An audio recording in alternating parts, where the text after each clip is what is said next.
Hujambo na karibu kufuata taarifa zetu za habari kwa muda mfupi, huku tukiangazia hali ya usalama mashariki mwa Jamhuri ya Kidemokrasia ya Kongo. Hii ni TKTV Baraka. Mapigano yameripotiwa kutokea vijiji vya Katongo, maeneo ya karibu na bandari ya Kalundu, pamoja na milima inayozungukia mji wa Uvira. Hapa tutakwenda kumsikiliza msemaji wa Wazalendo jimboni Kivu ya Kusini, Bwana Obwela Mwila Dalton kutoka huko Makobola.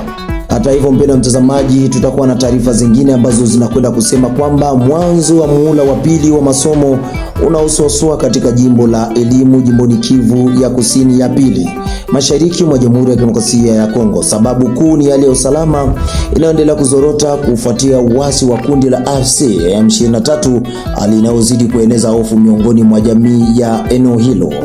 Mimi ni Juma J Masuku, kamera ikiwa mkononi mwa Pepe Wilonja.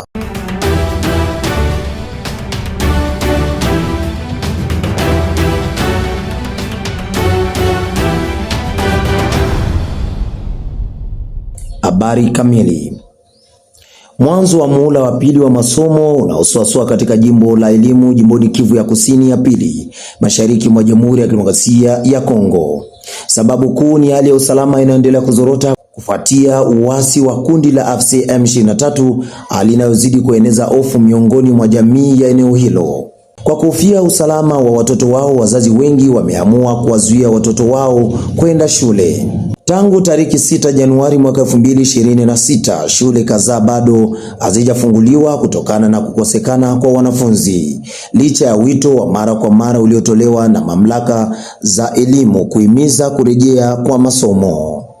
Katika kukabiliana na hali hii inayotia wasiwasi, umoja wa vyama vya wafanyakazi wa Fizi IPSF kupitia msemaji wake Tenganya Wachubwa Tezos umeweka bayana masharti kadhaa ambayo unaona ni lazima ili kuhakikisha kurejea kwa masomo kunakuwa halisi na uendelevu, hasa katika maeneo ya vijijini na jimboni Kivu ya Kusini. Hali ya usalama isiyo kukabiliana na mazingira ya elimu, IPSF inaona kuwa ni jambo la busara kuwataka walimu na wanafunzi warejee shuleni wakati usalama haujahakikishwa. Hali ya ukosefu wa usalama inaendelea kuongezeka. Risasi zinasikika kila mahali. Haiwezekani kulazimisha walimu waende kufundisha katika mazingira kama na haya, inalalamika hilo sindikati hiyo. Kwa sababu hiyo, IPSF inazitaka mamlaka za kisiasa, kiutawala na kijeshi kufanya urejeshaji wa usalama kuwa kipaumbele cha juu ili kuruhusu masomo kuendelea kwa kawaida. Vinginevyo, inaonya kuwa shughuli za shule hazitaendelea kusimama. Aidha, sindikati hiyo inalaani vikali matukio ya kuajiriwa kwa nguvu kwa wanafunzi na walimu katika baadhi ya shule zilizopo katika maeneo yanayodhibitiwa na waasi wa M23 AFC, hali iliyochukuliwa kuwa tishio kubwa kwa mustakabali wa elimu katika eneo lote la jimbo la Kivu ya Kusini. Madai ya mishahara ambayo bado haijatekelezwa. Mbali na changamoto za kiusalama, IPSF pia inaibua matatizo ya kiutawala, hususani kutokulipwa kwa mishahara ya walimu. Kwa mujibu wa sindikati hiyo, walimu wanaolipwa kupitia Caritas jimboni Kivu ya Kusini, hasa katika wilaya ya Fizi na mji wa Baraka, wanadaiwa mishahara karibu ya miezi mitatu tangu Novemba mwaka jana. Unawezaje kutamka mwalimu ambaye ajala jana afundishe leo huku ukitarajia atoe elimu bora? Anauliza hivyo msemaji wa IPSF. Sindikati hiyo inaitaka serikali ichukue kwa uzito madai ya walimu kwa kuhakikisha mishahara inalipwa kwa wakati na bila kuchelewa. Masharti yaliyotolewa na IPSF kwa ajili ya kurejea kwa shughuli za shule kwa ufanisi na kwa ubora katika jimbo lote la Kivu ya Kusini ya pili.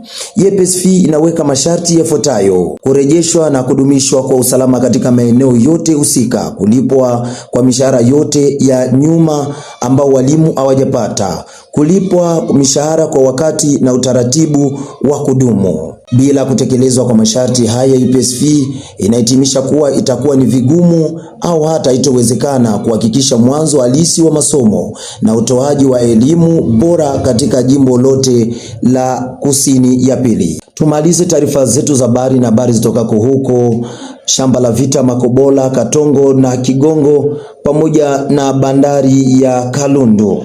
Hali ya usalama yaendelea kuzorota katika mji wa Uvira mashariki mwa Jamhuri ya Kidemokrasia ya Kongo baada ya kusikika kwa milio ya risasi na silaha nzito maeneo mbalimbali ya mji huo. Mapigano yameripotiwa kutokea katika vijiji vya Katongo, maeneo ya karibu na bandari ya Kalundu, pamoja na milima inayozunguka mji wa Uvira. Mapigano hayo yanahusisha jeshi la taifa FARDC kwa ushirikiano na makundi ya kizalendo dhidi ya waasi wa M23 AFC. Akizungumza kuhusiana na hali hiyo, msemaji wa wazalendo katika jimbo lote la Kivu ya Kusini, Bwana wa Ubwela Mwila Dalton, ametoa wito wa ujasiri na matumaini kwa raia wote wa jimbo hilo, akiwahakikishia kuwa si muda mrefu maeneo yote yanayodhibitiwa na waasi wa M23 yatarejeshwa chini ya udhibiti wa serikali. Bwana Dalton amesisitiza kuwa ushirikiano kati ya jeshi la taifa na wazalendo unaendelea kuimarika, huku akiwataka wananchi kuendelea kuwa watulivu na kushirikiana na vyombo vya usalama. Sasa tumsikilize msemaji huyo Bwana wa Ubwela Mwila Dalton akizungumza moja kwa moja kutoka uwanja wa mapambano huko Makobola. Tunaendelea kupigana, tunaendelea na maoperation. Operation kwa sasa zinaegemea mbilima ya Katongo na Kigongo. Ndio kwenye sasa hivi tunafanya exchange de tir. Nawaza mlifika hapa mpaka saa hii asubuhi mnasikia mabomu. Adui baada ya sisi kutoka Uvira fro ilikuwa Luvungi, Kamanyola ndio kwenye kulikuwa mapambano. Fro kidogo ikakia kusimama Mutalure, lakini adui aliingia Uvira, akukuta resistance Uvira. Resistance ilikuwa kule upembeni.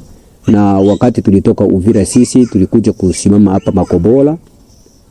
Adui akaingia hapa Makobola, tukasimama nyuma kidogo, lakini hapa kwenye mnaniona hapa Makobola tulifika hapa, tulimfukuza adui hapa. Hii Makobola ya kwanza na Makobola ya pili tumemfukuza adui. Kwa kusema nguvu za adui hana nguvu kabisa. Adui hana nguvu kwa sababu angekuwa iko na nguvu atungemtoa hapa. Sababu ukiangalia ile milima yote, hii milima ya Kasekezi, milima yote ya Munene, hii milima yote ilikuwa ukipena adui. Adui alikuwa alishanyang'anya hii milima yote. Na hii mingine milima yote yenye huko naona juu ya Makobola, hii milima yote adui alikuwa alishaikamata. Lakini kwa sababu tulijikaza na tulikuwa determine, tumemtoa mwa hii milima yote na tumemtoa mwa hii mingine yote, Kasekezi na hii Bangwe yote na Makobola ya kwanza ya pili tumemtoa. Basi hali ndio hivyo. Ni kusema adui tumemuangamiza, na mpaka sasa hivi tunaendelea kukamata watu wake na wengine wako wanakuja kujiranda. Ni kusema unaona vita ina vipengele ya kwake. Vita kuna wakati mnapigana vita inaomba reorganization. Na kuna wakati amuyapigana vita mnafanya kitu kenye wanaita planification. Na ile mambo yote ina vipengele na ina maetape ya kwake. Na wakati walikuja kuingia Bukavu ni wakati ingine, na Kamanyola ni wakati ingine, na Uvira ni ingine wakati, na hapa Makobola ni ingine wakati. Ni kusema wakati tuko saa hii tunakamata elaya mpya, tunakamata strategies zingine za vita kuliko zile zenye zitumikishwa Bukavu. Unajua kama ukikumbuka Bukavu hakukupigana vita. Adui alitoka Kavumu mpaka Gisi aliingia Bukavu bila resistance yoyote. Na adui alitoka Bukavu mpaka Gisi aliingia Kamanyola bila kupigana.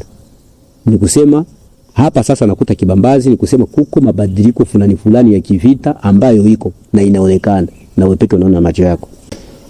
Unajua adui kwanza hana rangi, hiyo ni lazima tujue, na lakini pia ni kusema ndani ya M23 bar RDF huko pia wale wenyewe tunaita masipletif ndio wale wakongomani wenyewe kule ndani. Ni zile kokie vide. Kuna wakongomani ambao wanatumika na adui. Na wakongomani ambao wanatumika na adui ni sheti na wao nao wafanye kazi.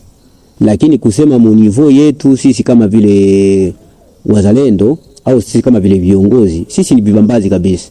Hamna mtu mwenye anaweza leta pua yake au mdomo wake asema kuja kuniona mimi Dalton nitumike na adui, au anakia kuona mheshimiwa Kordo provinciale wa wazalendo Msidi Kivu Mzee William Amuri ya Kutumba mwambia kwamba atumike na adui. Ni mambo ambayo haiwezekani, lakini ni lazima wafanye kazi yao. Na kama watafanya kazi yao, na ni lazima na sisi pia tufanye kazi yetu. Ila kenye kiko pale ni kusema kenye kinahitajika hapa sana ni uzalendo. Ile yenyewe tunaita patriotism.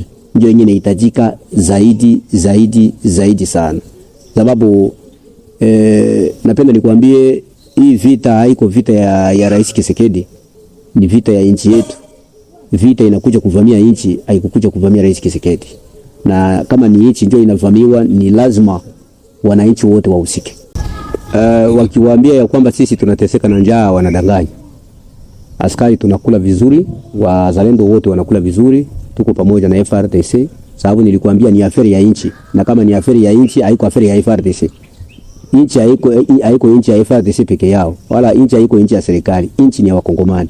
Na wakati mnatukuta sisi tuko si wote ndani ya mafro, tuna collaborate vizuri, na kama FARDC anakula na sisi tunakula. Akilala na njaa na sisi tunalala njaa. Ni kusema tunakula na tunashiba, risasi tunaipata kama kawaida. Na ndio maana kama unakuta hapa kuko kibambazi, kama huyu adui tumemfukuza huku, kumtoa kule kwenye tulimtosha mpaka kumfikisha ngambo za Katongo. Haikuwa jambo la kawaida, ni kusema minyisho tuko nayo. Na ndio maana kibambazi iko na haiko fasili kabisa adui kuingia mu territory ya Fizi. Malengo yetu ni kuendelea, malengo yetu ni kugomboa mji wa Uvira, malengo yetu ni kuingia Bukavu, malengo yetu ni kugomboa maeneo zote ambazo zinavamiwa. Sababu nchi yetu ndio inavamiwa. Ni hivyo ilikuwa Uvira kulikuwa shida mbalimbali, na Uvira pia sitakosa kukuambia kwamba kulikuwa wazalendo na pia kulikuwa wazalendo feki. Na wale wazalendo feki walikuja walisumbua sana, lakini kwa sasa tumejikuta wazalendo halisi ndio wamekuwa hapa. Mwisho wa taarifa yetu ya habari kwa muda mfupi ambayo imeletwa kwenu nami Juma Jemasuku. Kwa nyuma kamera ni Pepe Ulonja. Sambazia wengine taarifa hizi wanapata habari muhimu na zilizo sahihi kwa wakati.